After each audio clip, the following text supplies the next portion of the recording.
करने। तो ये आप मेरे पीछे जो देख रहे हैं ये कूलिंग टावर है। इसके अलावा और भी चीज़ें मैं आपको दिखाने वाला हूँ। तो इससे तो आज मैं बताने वाला हूँ कि एक थर्मल पावर प्लांट में कैसे पूरा काम होता है, किस प्रकार से बिजली बनाई जाती है।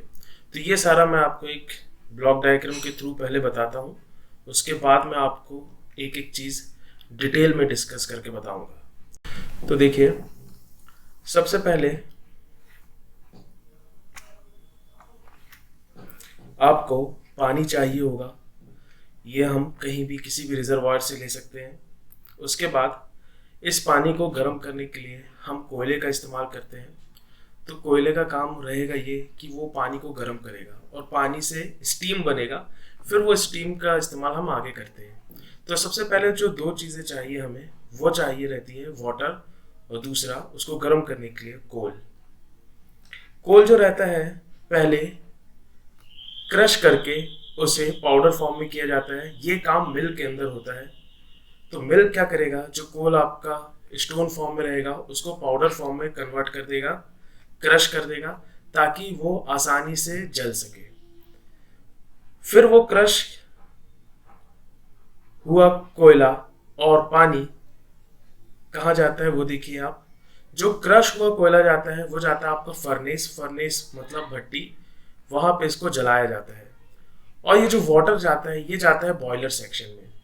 तो होगा क्या, आपका बॉयलर में जो भी पानी रहेगा वो फर्नेस से निकली हुई हीट से स्टीम में कन्वर्ट होता जाएगा। स्टीम मतलब भाप।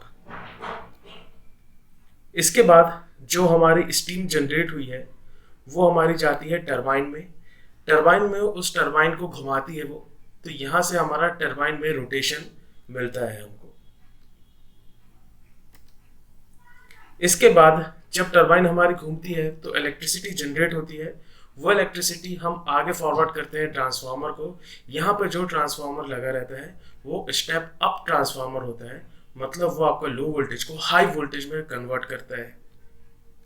इसके बाद जो हाई वोल्टेज में कन्वर्ट हो चुकी है हमारी बिजली, हमारा वोल्टेज, वो आगे पावर ग्रिड में ट्रांसफर कर दिया जाता है।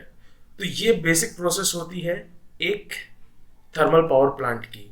उसमें हम वाटर लेते हैं, कोल लेते हैं, कोल को क्रश करते हैं, क्रश करने के बाद उसको फर्नेस में जलाया जाता है और वाटर को बॉयलर में दिया जाता है। तो उस हीट से बॉयलर का जो वाटर है वो स्टीम में कन्वर्ट होता है। उस स्टीम से टरबाइन घुमाई जाती है।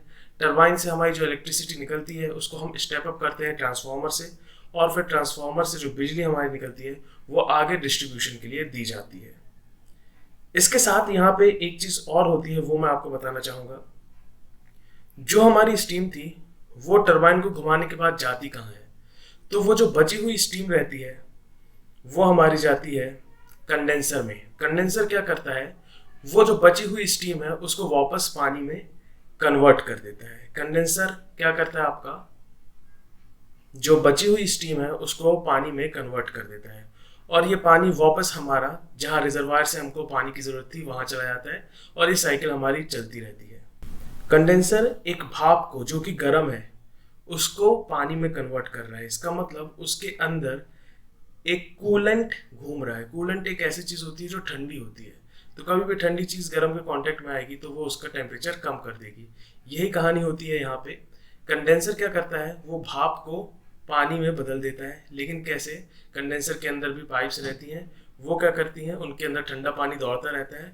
तो जब भी ये भाप उन ठंडे पानी के कांटेक्ट में आती है, उन पाइप के कांटेक्ट में आती है, तो वो पानी में कन्वर्ट हो जाता है।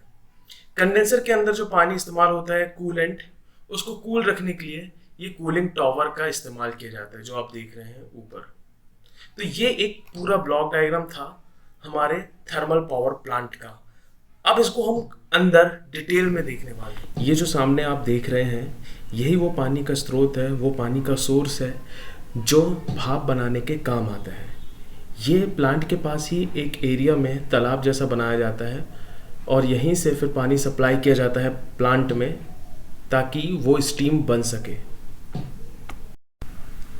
अब हम प्लांट के अंदर चलते हैं। तो ये जो आप देख रहे हैं ये आपका फर्नेस और बॉयलर सेक्शन है। यहाँ स्क्रीन में आप देख रहे होंगे ये जो है ये कन्वेयर बेल्ट है।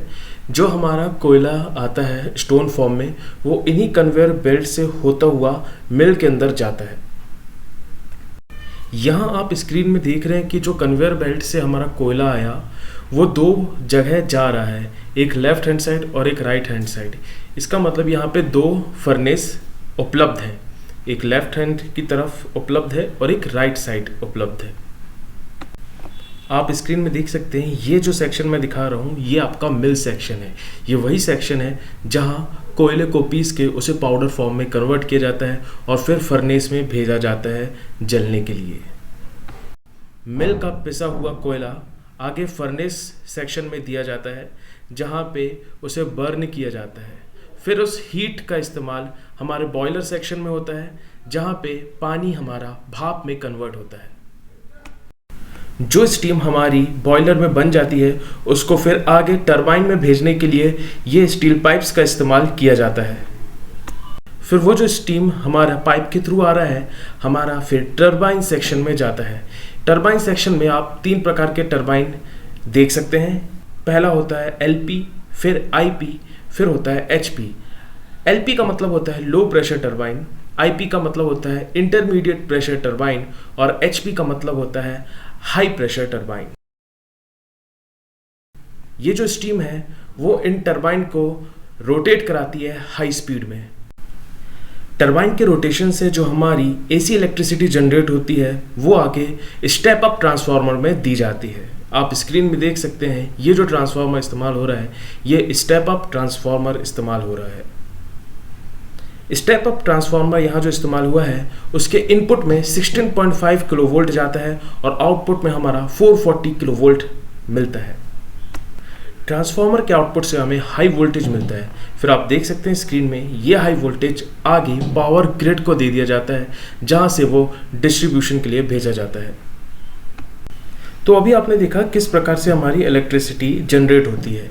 अब देखिए कि जो हमारा स्टीम टरबाइन में इस्तेमाल हो चुका था उसके बाद जो बचा हुआ स्टीम रहता है उसको हम कंडेंसर में देते हैं और वो कंडेंसर को कूल रखने के लिए जो पानी इस्तेमाल किया जाता है उसके अंदर वो हमारा कूलिंग टावर से आता है। तो आप देख रहे हैं हमारे सामने स्क्रीन में 2 प्रकार के कूलिंग टावर जनरली इस्तेमाल किए जाते हैं। एक होता है आपका नेचुरली ड्राफ्ट और दूसरा आपका होता है फोर्स इंड्यूस्ड।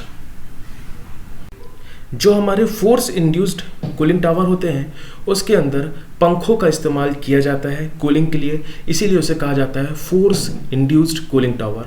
और जो हमारे नेचुरली इंड्यूस्ड कूलिंग टावर होते हैं उनका कुछ शेप इस प्रकार का रहता है कि वो कूलिंग प्रोवाइड करते हैं, उनमें कूलिंग नेचुरली होती है। नेचुरल कूलिंग टावर में नेचुरल तरीके से हमारी कूलिंग होती है, उसमें कोई भी फैन नहीं इस्तेमाल किया जाता है। किसी भी पावर प्लांट में हंड्रेड्स ऑफ सेंसर होते हैं जो प्रेशर, टेम्परेचर, फ्लो रेट सबको मॉनिटर करने के लिए इस्तेमाल किए जाते हैं।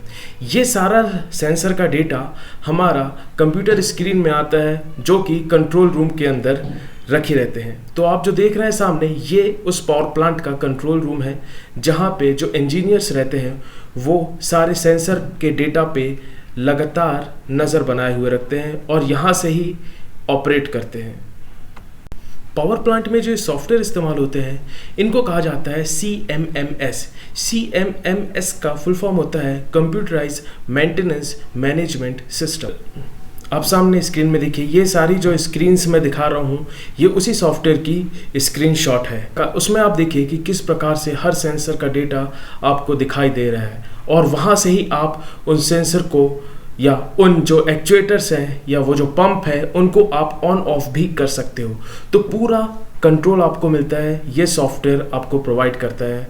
तो पूरा कंट्रोल जो रहता है वो आपके हाथों में रहता है। आप सिर्फ एक जगह में बैठ के, एक कंट्रोल रूम में बैठ के पूरा का पूरा पावर प्लांट को मैनेज कर सकते हैं, मॉनिटर कर सकते हैं। तो आज आपने देखा कि किस प्रकार से एक थर्मल पावर प्लांट होता है, उसके क्या ब्लॉक डायग्राम होते हैं और सारे के सारे इक्विपमेंट असली में कैसे दिखते हैं, कैसे काम करते हैं। आगे हम इसी प्रकार के इन्फॉर्मेशनल वीडियो लाते रहेंगे। तो अभी तक आपने अगर चैनल सब्सक्राइब नहीं किया है तो कर लीजिए and have a great day ahead.